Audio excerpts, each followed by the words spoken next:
Достар, қош келдіңіздер. Бүгін сіздермен бірге шоколадты чизкейк дайындайтын боламыз. Үй температурасында сары май, қант, жұмыртқа, қаймақты қосып, жақсылап араластырамыз.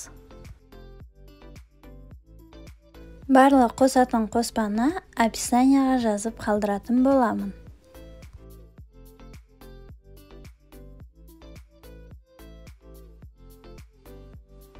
Толығымен бір қалыпқа келгенше араластырып аламыз. Електен өткізілген ұнды қопсытқышты қосып, нанымызды илеп аламыз.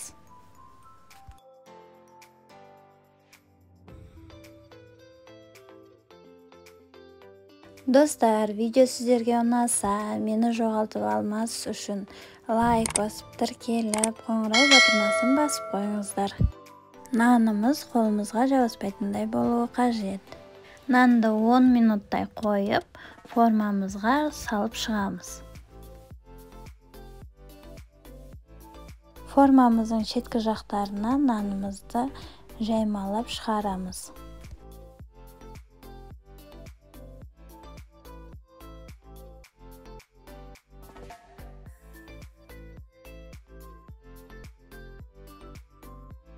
Вилканың көмегімен шет-шетін тегістеп алсақ болады.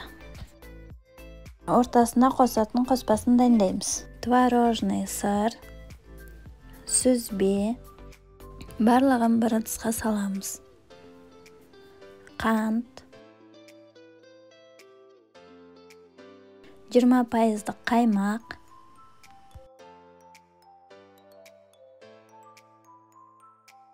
ванильді қант қосамыз.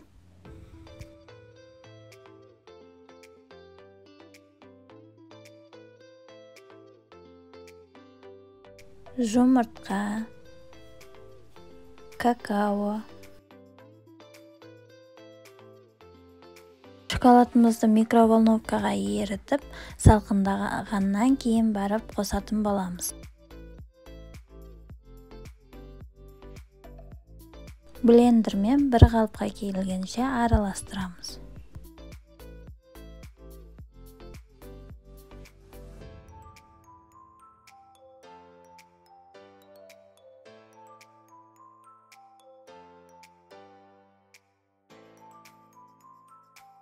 Кукуруз крахмалын қосамыз.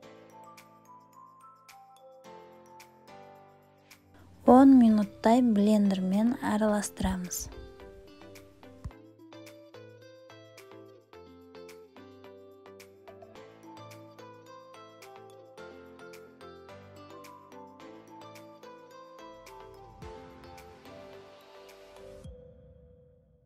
Сұйық қоспамызды құйып, бетін қасықпен тегістеп, духовкада 180 градуста 40-45 минутта пісіріп аламыз. 1-2 сағат холодильникке қоямыз. Өте дәмді болып шығады, жасап көріңіздер.